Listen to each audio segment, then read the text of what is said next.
जी हाँ दोस्तों, नमस्कार और स्वागत है आपका आपके ही चैनल। जी हाँ दोस्तों, शिक्षक के समक्ष बहुत सारी चुनौतियाँ। तो एक शिक्षक के रूप में अगर आप क्लासरूम में अध्ययन कर रहे हैं या फिर आप पढ़ा रहे हैं तो आपको कई सारी समस्याओं का सामना करना पड़ सकता है। और इसमें से कुछ प्रमुख समस्याएं जो हो सकती हैं टीचर के समक्ष, वो हम यहाँ पर अभी डिस्कस कर रहे हैं। तो आप देखोगे कि कई बार शिक्षण की जो प्रक्रिया है वो सिर्फ व्यक्तिगत समस्याओं से जूझती नहीं है, बल्कि कई सारी सामाजिक समस्याएं भी होती हैं। तो आप सबको पता है कि शिक्षण क्या है? एक जटिल प्रक्रिया जो विभिन्न चुनौतियों के साथ आती है। ये चुनौतियां छात्रों, शिक्षकों, शैक्षिक प्रणाली या व्यापक सामाजिक आर्थिक संदर्भ में भी हो सकती है। ठीक है, तो इन सारी समस्याओं का सामना करते हुए भी एक अच्छे शिक्षक के रूप में अगर आपको आगे बढ़ना है तो इन समस्याओं का समाधान करना भी आपको आना चाहिए। तो सीखने की प्रवृत्ति में या सिखाने की प्रक्रिया में टीचिंग करते वक्त जो समस्याएं आती है उसमें से कुछ प्रमुख समस्याएं हम यहाँ पर डिस्कस कर रहे हैं। सबसे पहले सीखने की शैली में विविधता। देखिए, आप सबको पता है कि हर एक व्यक्ति अपने आप में यूनिक है, अलग है, विविधता होती है। तो क्योंकि हर व्यक्ति अपने आप में अलग है, उनके सीखने का तरीका अलग है, उसमें सिखाने के लिए भी हमें अलग अलग तरीकों का इस्तेमाल करना पड़ता है। तो सीखने की शैली में विविधता के कारण एक टीचर के रूप में आपका काम बहुत बढ़ जाता है। कुछ बच्चे होंगे जो आपके दृश्य माध्यम से अच्छे सीखते हैं, यानी ऑडियो मीडियम से जल्दी सीख जाएंगे, कुछ वीडियो से जल्दी सीखेंगे, कुछ क्वेश्चन के आंसर से जल्दी सीखेंगे, कुछ एग्जाम्पल से अच्छे सीखेंगे। तो हर एक बच्चे का लर्निंग स्टाइल अलग है। अब इतने सारे लर्निंग स्टाइल, सबकी आवश्यकताओं का ध्यान रखना और सबकी आवश्यकताओं को पूरा करते हुए टीचिंग करना काफ़ी चैलेंजिंग और काफ़ी मेहनत भरा काम हो जाता है। तो ये सीखने की शैली में विविधता होना एक बहुत बड़ा चैलेंज है, एक बहुत बड़ी चुनौती होती है एक शिक्षक के लिए। दूसरा, कक्षा का प्रबंधन। देखिए, अनुशासन बनाए रखना और कक्षा भी संचालित करना, दोनों एक साथ कर पाना एक कुशल शिक्षक के लिए बहुत आवश्यक होता है और ये एक बहुत बड़ी चुनौती भी होती है।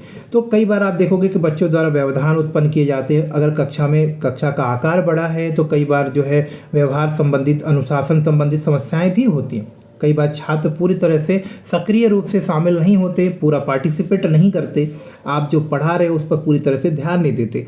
तो कक्षा का प्रबंधन कर पाना, साथ ही साथ विषय वस्तु को पढ़ाना और उसके प्रभावी तरीके से पढ़ा पाना, ये भी एक बहुत बड़ा चुनौती होता है, बहुत बड़ी समस्या होती है एक शिक्षक के समक्ष। तो कक्षा का प्रबंधन करना, उसे सही तरीके से कर पाना एक चुनौती है।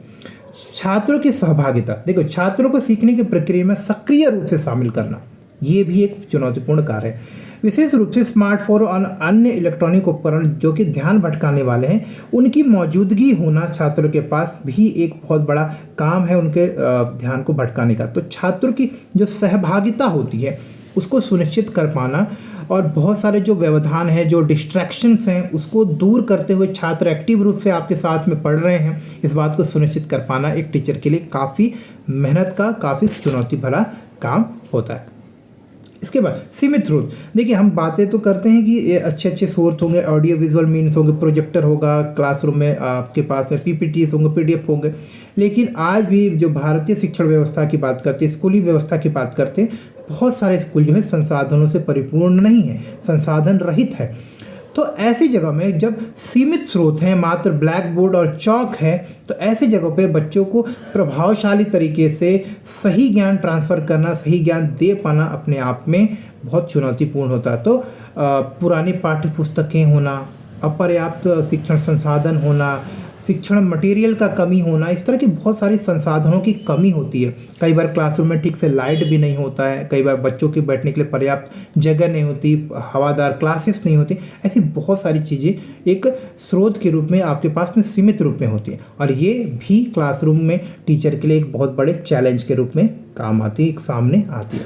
क्लास का आकार, मैंने आपको पहले बताया कि अगर क्लास का आकार बड़ा है, एक क्लासरूम में टीचर के सामने अगर 30 से 40 बच्चों से ज़्यादा बच्चे हो जाते हैं तो कहीं ना कहीं क्लास का आकार बढ़ जाता है। फिर बच्चों को पूरे अनुशासन में रखना, उनको हर एक बच्चे तक पहुंच पाना, हर एक बच्चे तक अपनी बात पहुंचा पाना, हर एक बच्चे का फीडबैक ले पाना, ये बहुत कठिन काम हो जाता है। क्योंकि अगर आप हर एक बच्चे तक पहुंच के 2 मिनट 3 मिनट भी देते हो तो आपका पूरा समय इसी प्रक्रिया में चला जाता है। तो कहीं ना कहीं क्लास का बड़ा आकार शिक्षक के लिए एक तरह से आप बोल सकते हैं कि नकारात्मक रूप से कार्य करता है और ये बहुत बड़ी चुनौती हो जाती है किसी भी शिक्षक के लिए।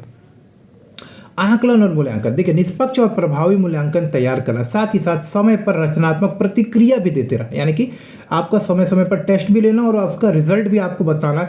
ये बहुत मुश्किल होता है, तब तो और भी मुश्किल होता है जब क्लास में बच्चों की संख्या बहुत ज़्यादा हो, क्लास में बच्चों के सीखने का स्तर बहुत अलग हो, कुछ बच्चे बहुत मेधावी हों, कुछ बच्चे बहुत खराब प्रदर्शन कर रहे हैं। तो इस तरह की अगर इतनी विविधता वाली क्लासरूम हो तो आपके लिए एक टीचर के रूप में बहुत मेहनत का काम हो जाता है। तो छात्रों की समझ का सटीक आकलन करने के लिए रचनात्मक एवं योगात्मक मूल्यांकन को संतुलित करने की आवश्यकता होती है, और ये सीखना टीचर के लिए मुश्किल काम है, ये अनुभव से ही आता है।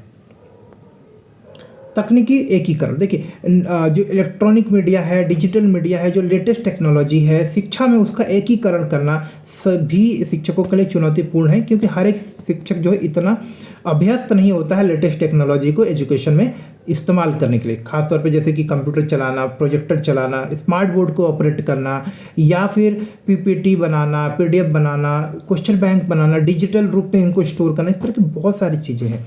तो हर एक टीचर सबका इस्तेमाल जानता हो ये ज़रूरी नहीं, और फिर उनको पहले अपने आप को ट्रेन करना पड़ता, फिर उसको प्रभावशाली तरीके से बच्चों को समझा पाना, ये पूरी तरह से एक चुनौतीपूर्ण प्रक्रिया होती है, और ये बच्चों को भी कर में काफ़ी कठिनाई होती है। तो टीचर के लिए तो वैसे भी कठिनाई का काम है। समय की पाबंदी, एक टीचर के रूप में आपके पास में निश्चित समय होता है, एक सीमित समय होता है, और उसी में आपको अपने पाठ को पूरा भी करना पड़ता है। लेकिन ये बात मैंने आपको पहले जैसे बताया कि कक्षा का आकार बड़ा हो, बच्चों की संख्या बड़ी हो, सीमित संसाधन हो, और विषय अगर कठिन हो या विषय जिस टॉपिक को पढ़ा रहे वो कठिन हो, तो कई बार सीमित समय में, निश्चित समय में उस चीज़ को कंप्लीट कर पाना शायद उतना सरल नहीं हो पाता।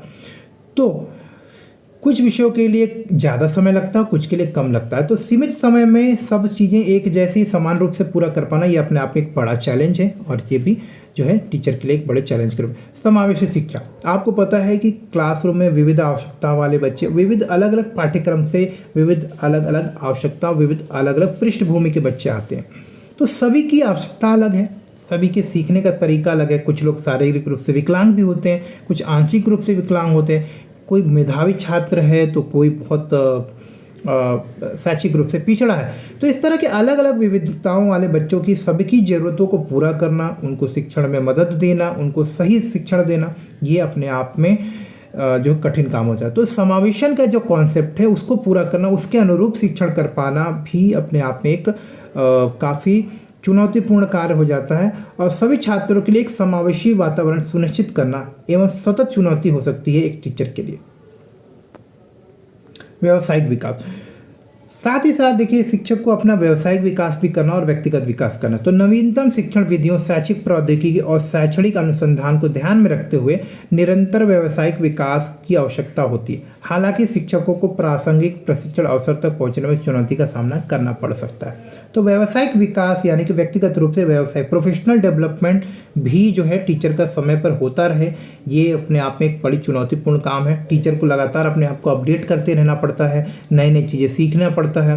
चूँकि शिक्षक प्रयास भी करता है, लेकिन क्लासरूम की गतिविधियों के अलावा उसके पास में समय बहुत कम बचता है अपने व्यक्तिगत विकास पर ध्यान देने के लिए। तो ये भी कहीं ना कहीं टीचर के लिए एक चुनौती का काम है। अभिभावकों की भागीदारी, कई बार अभिभावक बहुत सक्रिय रूप से भागीदारी करते हैं, बच्चों के बारे में पूछते हैं, जानते हैं, अपना योगदान करते हैं, शिक्षक के काम को थोड़ा सरल करते हैं। कई बार माता पिता के साथ सकारात्मक संबंध बनाना और उन्हें शैक्षिक प्रक्रिया में शामिल करना बहुत चुनौतीपूर्ण हो जाता है। इसके कई कारण हो सकते हैं। शिक्षकों के द्वारा जब माता पिता के पास जाया जाता है तो शायद माता पिता समय ना दे रहे हो, या माता पिता के पास समय हो ही ना, या माता पिता का एक नकारात्मक रवैया, या कुछ भी हो सकता है। तो छात्रों की सफलता के लिए माता पिता की भागीदारी बहुत ज़रूरी होती है, और कई बार जब ये नहीं मिलता तो शिक्षक के लिए बच्चे को सही तरीके से आगे बढ़ा पाना थोड़ा मुश्किल होता है, उनकी शैक्षिक योग्यता को बढ़ा पाना एक चैलेंजिंग काम हो जाता है। सामाजिक और सांस्कृतिक कारण भी होते हैं। सामाजिक आर्थिक कारण, सांस्कृतिक मतभेद, सामाजिक अपेक्षाओं सीखने के माहौल को प्रभावित कर सकती है। एक समावेशी एक सहायक कक्षा बनाने के लिए शिक्षक को इन सभी कारकों को ध्यान में रखते हुए शिक्षण भी करना पड़ता है, और ये कई बार शिक्षण की पूरी प्रक्रिया को बहुत गंभीर रूप से प्रभावित करते हैं, नकारात्मक रूप से भी प्रभावित करते हैं। तो ये भी कई बार जो है एक चैलेंज होता है। तो आपने देखा कि कुछ इंपॉर्टेंट टॉपिक्स थे। अब हम अगले वीडियो में देखेंगे कुछ और इंपॉर्टेंट क्वेश्चन।